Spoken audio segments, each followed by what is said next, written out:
नमस्कार प्यारे साथियों, क्या हाल है। आज का जो हमारा सेशन है उसमें हम एक खास टॉपिक है जो एग्जाम के पॉइंट ऑफ व्यू से महत्वपूर्ण है, क्योंकि उसमें से एक आधा क्वेश्चन जरूर पूछते हैं। तो आज हम जिस सेशन की बात कर रहे हैं, जिस टॉपिक की बात कर रहे हैं, उसका नाम है क्लाउड सीडिंग। सर, ये क्लाउड सीडिंग क्या है? यानी बादलों की बिजाई करना। देखो प्यारे बच्चों कि अप्रैल 2024 में एक घटना आपको याद है क्या? यूएई के अंदर इतनी भारी बरसात हुई जहां क्या है, बाढ़ की स्थिति बन गई। तो वो बाढ़ की स्थिति आई क्यों थी? दुबई के अंदर है या यूएई के अंदर कहें तो यूएई के अंदर जो बाढ़ थी उसके आने के पीछे कारण, महत्वपूर्ण कारण क्या था?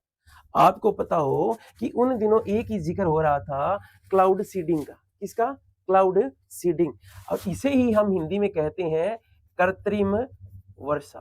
क्या? कृत्रिम वर्षा।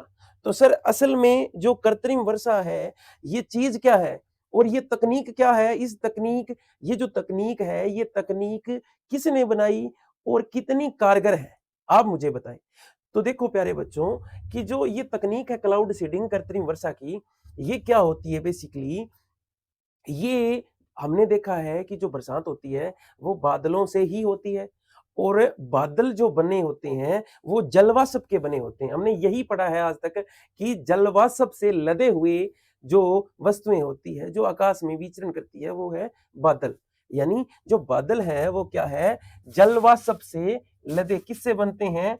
जलवाष्प या वेपर से। अब इनमें क्या है? छोटे छोटे क्या है? कण जलवाष्प के होते हैं, जो क्या है, धरती से ही एवोपोरेशन के जरिए आसमान में पहुंचती है और एक क्या है, जलवाष्प का भंडार बना लेती है, जिसे ही हम क्या है, बादल कहते हैं। अब इन बादलों में जिस ये टेक्निक की हम बात कर रहे हैं, तो अब इन बादलों में क्या है कि कुछ ऐसा पदार्थ डालते हैं जिससे क्या है, ये बादल है वो बरसात कर देते हैं। इन बादलों में हम यानी मानव कुछ ऐसा पदार्थ डालते हैं, चाहे किसी भी विधि से डालें, चाहे बैलून से डालें, चाहे रॉकेट से डालें, चाहे जेट से डालें, एरोप्लेन से डालें, हेलीकॉप्टर से डालें, किसी से डालें, और डालने के पश्चात क्या होता है कि बरसात होने लग जाती है।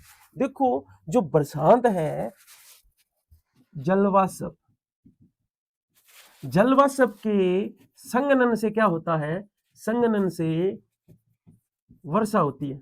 आपको पता है कि जो वेपर है उसके क्या है, कंडेंसेशन से क्या है, कंडेंसेशन से क्या है, बरसात होती है। अब ये जो मटेरियल की मैं बात कर रहा हूं, जो बादलों में डाले जाते हैं, वो क्या है, वो कंडेंसेशन को ही प्रेरित करते हैं, और कंडेंसेशन है होकर क्या है, बरसात हो जाती है। देखो प्यारे बच्चों, जो क्या है, ये बादल में क्या है, जलवाष्प है ना। ये जलवाष्प क्या करती है, जैसे एक न्यूक्लियाई होता है, न्यूक्लियाई की बात करें तो न्यूक्लियाई जो है ये रेत का पार्टिकल हो सकता है, धुएं का कोई कण हो सकता है, कोई भी कण है जो एटमॉस्फेयर में विचरण कर रहा है, या धूल का कण है, धूल का कण। ये क्या है, इस कण के चारों तरफ क्या है, ये वेपर है या जलवाष्प है, ये लिपटने लग जाती है, धीरे धीरे इकट्ठी होने लगती है, जिससे एक वेपर के नजदीक दूसरी वेपर आने से क्या है कि दोनों मिलकर क्या है, यानी संघनित हो जाती है, यानी कंडेंसेशन हो जाता है इन दोनों के बीच में। और जब ये आपस में जलवाष्प लिपटती है और क्या धीरे धीरे आकार में वृद्धि करती है, अब इनका आकार इतना बड़ा हो जाता है कि ये ज्यादा देर हवा में नहीं टिक सकते, और क्या है, धरती पर आ जाती है, जिसे हम क्या कहते हैं, वर्षा कहते हैं। तो क्या है, इस टेक्निक के में क्या होता है, इस टेक्निक में हम क्या है, फॉरेन मटेरियल डालते हैं या बाहरी पदार्थ, जो क्या है, बेसिकली क्या है, न्यूक्लियाई ही होता है। क्या होता है? न्यूक्लियाई या नाभिक होता है, जिसके बाहर क्या है, वेपर है, जलवाष्प है, वो लिपट कर और वर्षा करती है। तो हम इसकी डेफिनेशन की बात करें कृत्रिम वर्षा की, यानी बादलों में बाहरी पदार्थ डालकर वर्षा को प्रेरित करना कृत्रिम वर्षा कहलाता है, कृत्रिम वर्षा कहलाता है। डेफिनेशन इंग्लिश में बात कर लें, adding of foreign material foreign material into cloud to induce precipitation। यही क्या है, कृत्रिम वर्षा। अब बादलों में क्या है, बादलों में क्या है, बाहरी पदार्थ है। ये बाहरी पदार्थ क्या है, सूखी बर्फ हो सकती है, यानी ड्राई आइस हो सकती है, सिल्वर आयोडाइड हो सकता है, या क्या है, वाटर ड्रॉपलेट हो सकता है, ठीक है, या क्या है, नमक हो सकता है। ये चीजें हो सकती है जो क्या है, वर्षा को प्रेरित करती है। तो क्या है, जो कृत्रिम वर्षा कंसेप्ट है ना, जो कृत्रिम वर्षा कंसेप्ट है, ये सिद्धांत सबसे पहले क्या है, सिद्धांत या यूं कहें इसकी जो खोज है वो क्या है, जुलाई 1946 में अमेरिकन वैज्ञानिक था, अमेरिकन साइंटिस्ट, जिसका नाम था विंसेंट सेफर। क्या नाम था, विंसेंट सेफर नाम का एक वैज्ञानिक था, जिसने ये कृत्रिम जो वर्षा है या क्लाउड सीडिंग है, इसका आइडिया दिया था। ठीक है, इसके बाद में क्या हुआ कि इसने क्या है कि नवंबर में क्या है 1946 में कोशिश की कि बरसात हो जाए, परंतु नहीं, प्रदर्शन अच्छी तरीके से नहीं हो सका। फिर क्या है, फरवरी 1947 में क्या है, ऑस्ट्रेलिया में सबसे पहले प्रदर्शन हुआ, जो क्या है, सफल रहा। तो अगर इस सिद्धांत की बात करें कि इसके फादर कौन है, तो वो है विंसेंट सेफर। अब ये जो तकनीक है, ये दो प्रकार की होती है, तकनीक दो प्रकार की। जब हम तकनीक की बात करते हैं तो तकनीक से पहले क्या है कि बात कर लेते हैं बादल। देखो प्यारे बच्चों, बादल दो प्रकार के होते हैं। कितने, दो, वैसे आकार आकृति के हिसाब से नहीं, किस पर, तापमान पर आधारित बादल दो प्रकार के होते हैं। एक तो होता है गर्म बादल या वार्म क्लाउड, और दूसरा होता है ठंडा बादल या कोल्ड क्लाउड और वार्म क्लाउड। कोल्ड क्लाउड क्या है, जिनका तापमान क्या है 5 डिग्री सेंटीग्रेड से कम हो, उन्हें कोल्ड क्लाउड या ठंडे बादलों की कैटेगरी में रखते हैं। और जो बादल 5 डिग्री -5 डिग्री क्या है, -5 डिग्री से कम है वो ठंडे बादल, और -5 डिग्री से ज्यादा है वो है गर्म बादल। -5 डिग्री सेंटीग्रेड से ज्यादा है वो है गर्म बादल। अब जब ये दो प्रकार के बादल है तापमान पर आधारित, तो जो तकनीक है वो भी क्या है, दो प्रकार की होती है। तकनीक भी क्या है, तकनीक भी दो प्रकार की है। पहली जो तकनीक है वो है वार्म क्लाउड सीडिंग, इसे कहते हैं गर्म बादल कृत्रिम वर्षा। ठीक है, इसका जो टेक्निकल नाम है, इसे हम कह सकते हैं हाइग्रोस्कोपिक टेक्निक। क्या, हाइग्रोस्कोपिक क्लाउड टेक्निक। और जो दूसरी जो टेक्निक है वो है कोल्ड क्लाउड सीडिंग, जिसे कह सकते हैं ठंडे बादल कृत्रिम वर्षा विधि, जिसे हम टेक्निकली ये कह सकते हैं, ग्लेशियोजेनिक टेक्निक। ग्लेशियोजेनिक टेक्निक ये क्या है, ये ठंडे प्रदेशों में ठंडे वातावरण वाले बादलों हेतु उपयुक्त विधि है। ये क्या है, जो गर्म बादल है उनके लिए उपयुक्त विधि है। जो बादल की अगर हम स्ट्रक्चर देखते हैं बादल, तो जो बादलों का जो ऊपर का हिस्सा होता है ये क्या है, ये होता है ठंडा, और क्या है, यहाँ क्या होता है, यहाँ बर्फ के क्रिस्टल होते हैं, और यहाँ क्या है, ये गर्म होते हैं, और यहाँ क्या है, जल होता है, यानी तरल पदार्थ है, क्या, लिक्विड फॉर्म है।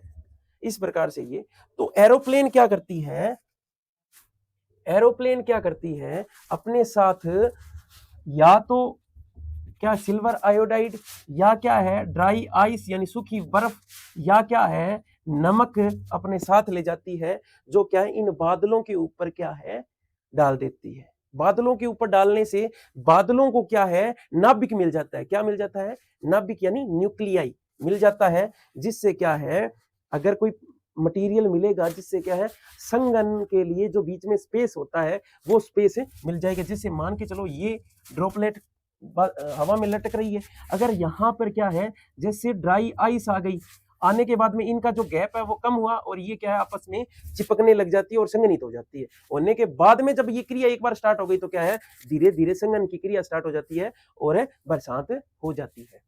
तो ये जो अगर ये जो एरोप्लेन है, ये जो हवा की दिशा है ना, हवा की जो दिशा है इसके हमेशा विपरीत डायरेक्शन में चलता है, जिससे क्या है, जो डिस्ट्रीब्यूशन का एरिया है वो ज्यादा हो। तो हम वापस तकनीक पर आते हैं, जो हम तकनीक की बात कर रहे थे, तकनीक में क्या होता है, गर्म बादल हैं उनके लिए जिन पदार्थों का प्रयोग होता है वो है, गर्म बादलों के लिए जिन पदार्थों का प्रयोग होता है,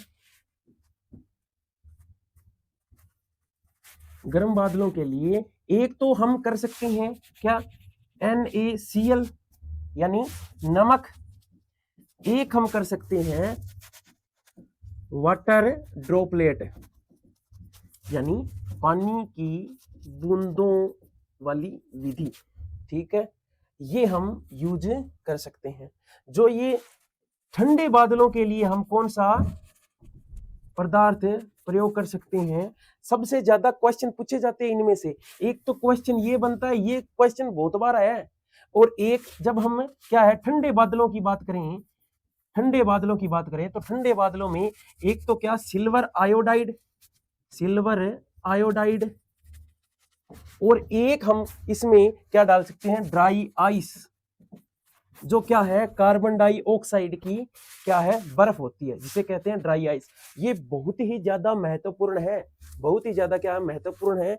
तो ये क्या करती है, जो एरोप्लेन है, यही हुआ था अप्रैल 2024 में यूएई में, क्या है प्लेन टेक ऑफ करता है, अपने साथ क्या है ये मटेरियल क्या है डालता है बादलों में, जिससे क्या इतनी भारी बरसात होती है, क्योंकि संघनन होता है तो टेम्परेचर डिक्रीज होता रहता है, और डिक्रीज होने के बाद में क्या है बरसात, संघनन की क्रिया जितनी ज्यादा तेज होगी तो बरसात उतनी ही ज्यादा तेज होगी। तो जो ये संघनन होता है ये क्या है, जैसे ड्राई आइस डाली, और ड्राई आइस डालते ही क्या है कि यहाँ आइस, और आपको पता है ऊपर का जो टेम्परेचर है वो क्या है ठंडा होता है, जिससे क्या है बर्फ के क्रिस्टल बनते हैं, और बर्फ क्या है इतना वेट क्या है उठा नहीं सकती, ड्रॉपलेट इतना वेट है वो सहन नहीं कर सकती, और धीरे धीरे नीचे बरसात होती है।